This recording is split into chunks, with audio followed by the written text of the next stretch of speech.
ኃጢአት የሚያስከትለውን ቅጣት ብታውቅ ኃጢአትን ትፈራ ነበር። እግዚአብሔር መሐሪና ለምሕረቱም ገደብ እንደሌለው ሁሉ ፍርዱም እውነትና ፍጹም መሆኑንና በደልን ይቅር የሚል ኃጢአትንም የማይወድ መሆኑን ማወቅ ይገባል። አንዳንድ የእግዚአብሔርን ቸርነትና የትዕግሥቱን ብዛት ለኃጢአት መሥሪያ ሽፋን የሚያደርጉ ሰዎች አሉ። ኃጢአትን ለመሥራት ወይንም የሚኖሩትን የኃጢአት ሕይወት ላለመተው የእግዚአብሔርን ቸርነት ምክንያት ያደርጋሉ። ይሁን እንጂ ይህ ሐሳባቸው ስህተት ነው። ይህን ሐሳባቸውን ለውጠው ወደ ንስሐ መመለስ አለባቸው። ቀደምት ቅዱሳን አበው ሁሉ በዚህ ውስጥ አልፈዋልና ከዚህም በኋላ ዳግመኛ ወደ ኃጢአት አልተመለሱም። ስለዚህም በጸጋ ላይ ጸጋ ተጨመረላቸው፣ ፍቅረ እግዚአብሔርም በዛላቸው። የእግዚአብሔር ምሕረትና ትዕግሥት በግዴለሽነት ኃጢአትን የሚሰሩበት ሳይሆን ከኃጢአት ርቀው ወደ ጸጋ እግዚአብሔር ለሚቀርቡ ንስሐ ለሚገቡ ነው። ከእግዚአብሔር ቸርነትና ምሕረት አንጻር ፍርዱንና ቅጣቱንም አስቦና ተረድቶ ወደ ንስሐ መመለስ ይገባል። የእግዚአብሔር ቸርነትና ጭከና። ታላቁ ሐዋርያ ቅዱስ ጳውሎስ እንግዲህ የእግዚአብሔርን ቸርነትና ጭከና ተመልከት፣ ጭከናው በወደቁት ላይ ነው፣ በቸርነቱ ግን ጸንተህ ብትኖር ቸርነቱ ባንተ ላይ ነው፣ ያለዚያ አንተ ደግሞ ትቆረጣለህ። ሮሜ ምዕራፍ 11 ቁጥር 22 በማለት ተናግሯል። የእግዚአብሔርን ቸርነት በመተማመን ጭከናውን መርሳት፣ ምሕረቱንም ተስፋ በማድረግ ፍርዱን ደግሞ መዘንጋት አይገባም። የእግዚአብሔር ምሕረቱ ትክክለኛ ነው። የእግዚአብሔር ጠባያት አንዱ ከሌላው የማይነጣጠሉ ናቸው። ስለዚህም እግዚአብሔር በምሕረቱ እውነተኛ ፈራጅ ነው፣ ፍርዱም በምሕረት ነው። የእግዚአብሔር ፍርድ ቸርነትን የተሞላ ነው። ቸርነቱ ወይንም ምሕረቱም በቅን ፍርድ ላይ የተመሠረተ ነው።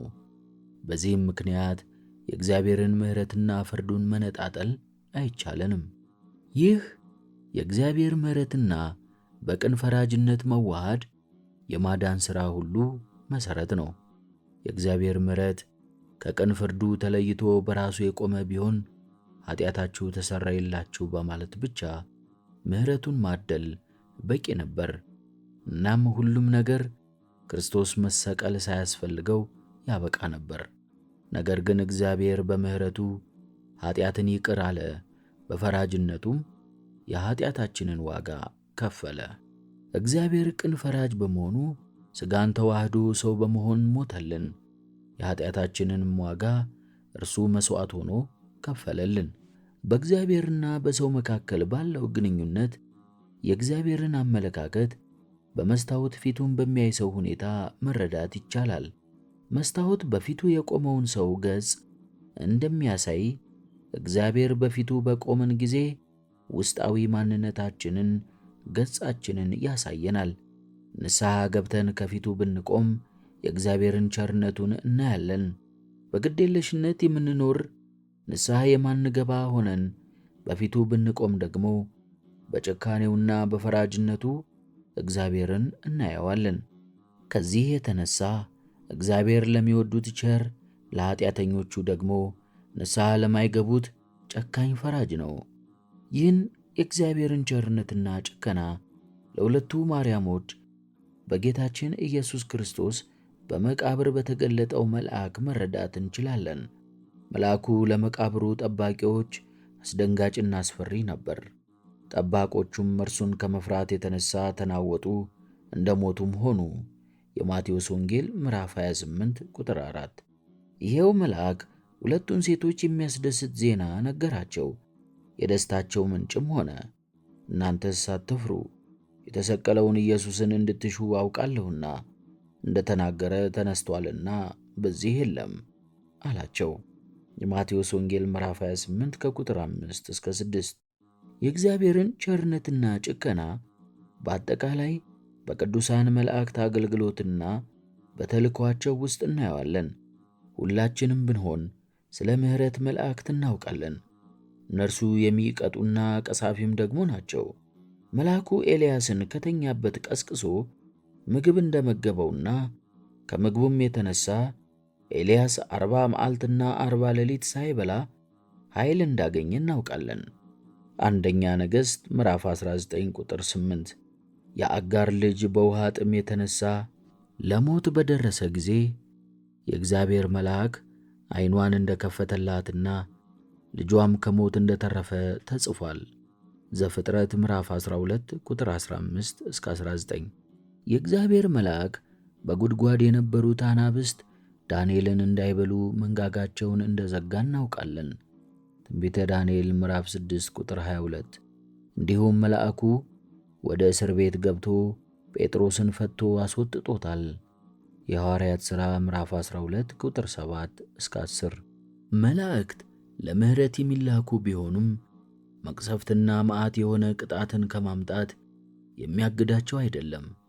ቀጥለን ቀዛፊ መላእክትን እንመለከታለን። አንዱ ምሳሌ ግብፃውያንን በሞት በኩር የቀጣው መልአክ ነው።